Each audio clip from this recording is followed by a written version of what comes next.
51 seconds.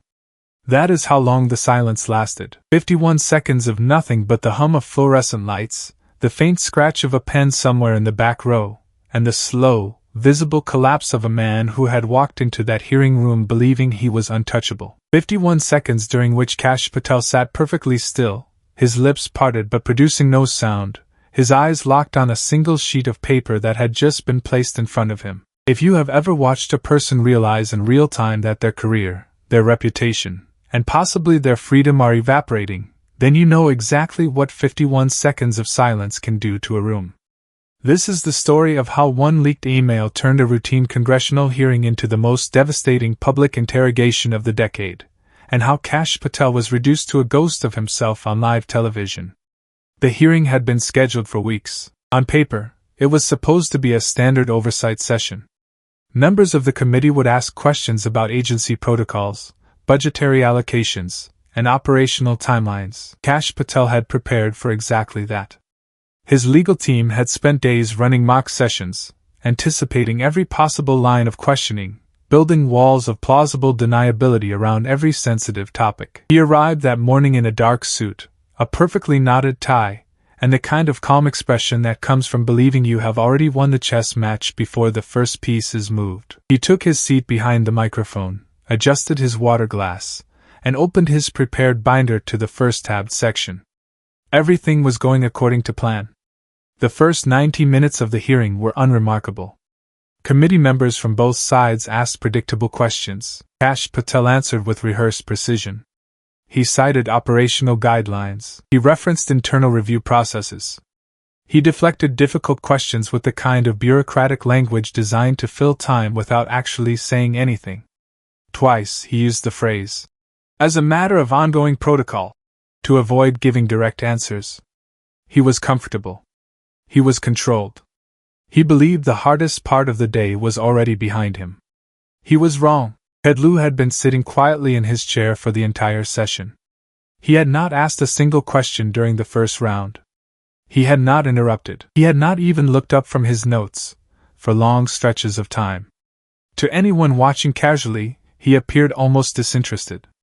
But those who had followed Lieu's career knew better. They knew that his silence was never passive. It was strategic. He was a former prosecutor, a man who had spent years in courtrooms learning that the most powerful weapon in any cross-examination is not the loudest voice but the quietest preparation. He did not grandstand.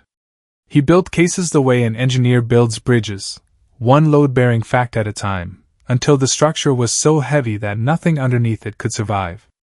When the chairman recognized Lieu for his allotted time, the shift in the room was immediate. Staff members who had been checking their phones looked up. Two reporters in the press gallery leaned forward simultaneously. Lieu opened a thin manila folder and looked directly at Kash Patel with an expression that carried no hostility, nothing but the cold, clinical focus of a man who already knows the answer to every question he is about to ask. He began simply. He asked Kash Patel to confirm his start date at the agency. Kash Patel confirmed it. He asked Kash Patel to confirm that he had been personally briefed on all classified operations initiated after a specific date in the fall of that year. Kash Patel hesitated for a fraction of a second, then confirmed it. He asked Kash Patel to confirm that he had sole authority to approve or deny requests for access to a particular category of classified materials. Again, Kash Patel confirmed, though this time his voice dropped slightly in volume. 3 questions. 3 confirmations. 3 bricks laid in a foundation that Kash Patel did not yet understand he was helping to build. Then Lieu shifted. He removed a single sheet of paper from his folder. He held it up with the matter-of-fact simplicity of a man presenting a receipt at a store counter. He stated for the record that the document was a printout of an internal email, sent on a Tuesday evening at 9:47 p.m., from a senior agency account to an external address that was later traced to an offshore consulting entity. He read the subject line aloud. It contained only 4 words. 4 words that, in any other context, would have meant nothing. But in the context of what had already been established under oath, those 4 words were a detonation. Kash Patel blinked. His right hand, which had been resting flat on the table, curled slightly inward. His jaw tightened.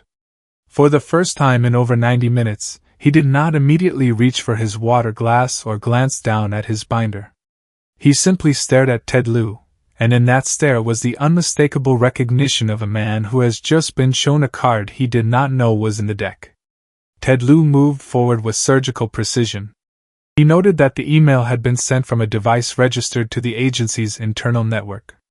He noted that the metadata confirmed it had been composed, not forwarded, meaning it was an original communication. He noted that the external address had been linked, through financial disclosures obtained by the committee's investigators, to an offshore account that had received a wire transfer of a very specific dollar amount exactly 11 days before the email was sent. He stated the amount. He stated the date. He stated the routing information. And then he asked Kash Patel a single question. "Did you send this email?" That is when the silence began. 51 seconds. In a congressional hearing room broadcast live to millions, 51 seconds of silence is something closer to a public execution. The director's mouth opened. No sound came out. He looked down at the paper in front of him, then back up at Ted Lieu, then to his left where his legal counsel was seated.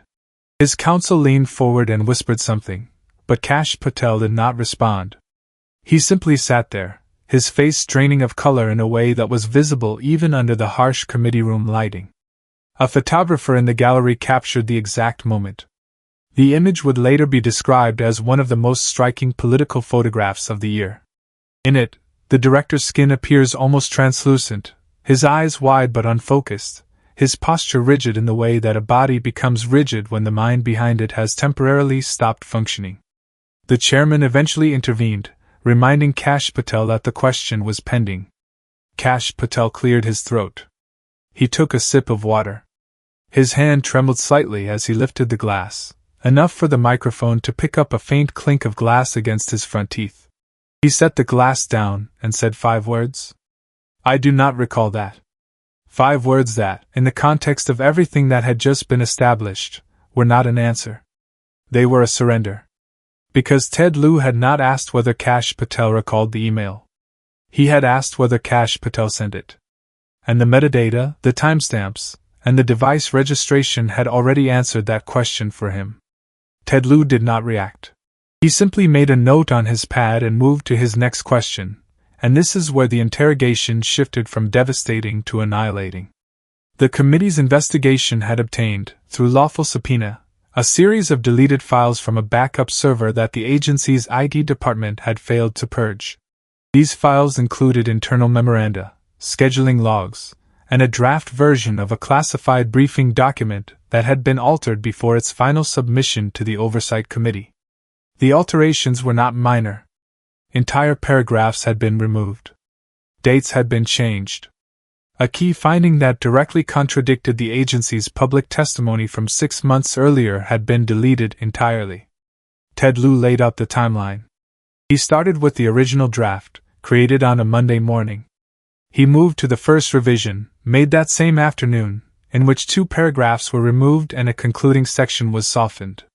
He then moved to the second revision, made the following morning, in which the key finding was deleted and replaced with language that directly contradicted it.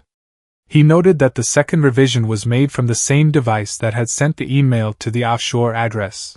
He noted that the revision was saved at 6:14 a.m., more than 2 hours before the official workday began, suggesting that whoever made the changes did so intentionally outside of normal hours to avoid detection. And then he asked Kash Patel whether he had been in the building at 6:14 a.m. on that date. Kash Patel said he did not recall. Ted Lieu produced a second document. It was a security access log showing badge entry at 5:41 a.m. on the date in question. The badge number matched the director's assigned credential. Ted Lieu read the entry and exit times aloud. Kash Patel had entered the building alone, 33 minutes before the document revision was saved, and had exited at 6:51 a.m. He had been in the building for 70 minutes, during which time the only recorded digital activity on the network was the revision of the classified briefing document. The director's counsel leaned forward again. The whisper was longer, more urgent. Kash Patel stated that he would need to consult with his legal team before answering further questions on this matter. Lieu responded that the question was simple and factual. Was Kash Patel in the building at that time? The security log indicated yes. Was there any reason the log would be inaccurate? Kash Patel paused for 14 seconds, then said he could not confirm or deny the accuracy of internal security systems. Lieu pressed forward. He noted that the wire transfer to the offshore account had originated from a domestic financial institution. The account from which the transfer was sent had been opened just 48 days before the transfer and closed just 19 days after. The account opening documents listed a mailing address that matched a property owned by a trust, and the trust filing documents were signed by an individual whose notarized signature was, according to 3 independent handwriting analysts retained by the committee, consistent with the director's known signature samples. He did not accuse. He simply placed each fact on the table like a playing card being turned face up, until the pattern was so clear that accusation became unnecessary. Kash Patel was no longer making eye contact with anyone. His gaze had dropped to the table's surface. His prepared binder sat untouched, its carefully tabbed sections now irrelevant relics of a strategy that had been obliterated in under 12 minutes of questioning. His water glass was empty. The pen in his left hand had stopped moving entirely. Lieu used his remaining time to establish one final connection. The classified memo that had been altered contained a finding related to an operational failure that had resulted in significant consequences. The original finding had attributed responsibility to a decision made at Kash Patel level. The altered version had redistributed that responsibility to subordinate personnel who were not present to defend themselves. 3 of those subordinate personnel had subsequently been terminated, while Kash Patel had received a commendation letter for what was described in the altered memo as decisive leadership during a difficult operational period. He let that sit. He did not need to explain the implication. Kash Patel had allegedly altered a classified document to erase his own culpability, had transferred blame to people beneath him who lost their careers as a result, and had been rewarded for the very failure he had covered up. The offshore account, the deleted files, the early morning building access, the altered memo, the wire transfer, the matching signature. Each piece alone might have been explained away. Together, they formed a structure so damning that explanation was no longer a viable option. Lieu closed his folder. He looked at Kash Patel one final time and said that the committee would be referring the full body of evidence to the appropriate investigative authorities for further review. He said it quietly, without emphasis, the way a doctor delivers a terminal diagnosis. The chairman called for a 15-minute recess. Kash Patel did not stand immediately. He remained in his seat for nearly a full minute, staring at the single sheet of paper still sitting in front of him. When he finally stood, his movements were slow and mechanical. He did not speak to his counsel. He walked toward the side exit with the careful, measured steps of a man navigating a room that he is not entirely sure is real.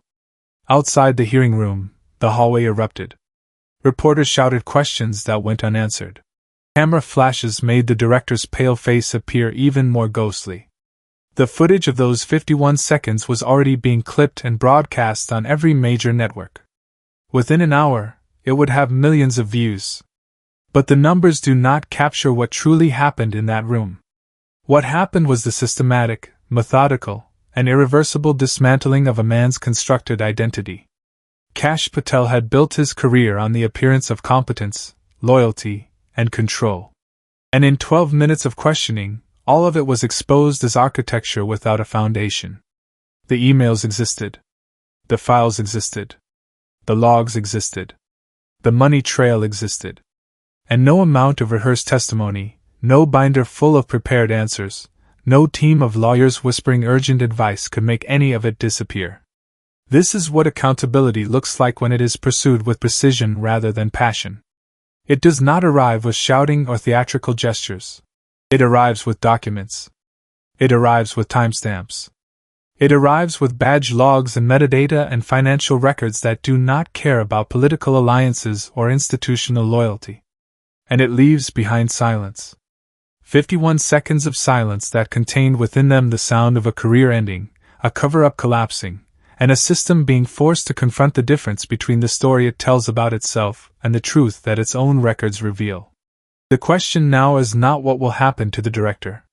The real question is the one that hung in the air like smoke after a fire. How many other deleted files are sitting on backup servers, waiting to be found? How many other offshore accounts were opened for 48 days and then closed? How many other classified memos were quietly altered in the early morning hours by someone who believed they would never be caught? The camera does not lie. The metadata does not lie. The badge logs do not lie. And 51 seconds of silence, broadcast live to the world, tells a truth that no prepared statement will ever be able to undo.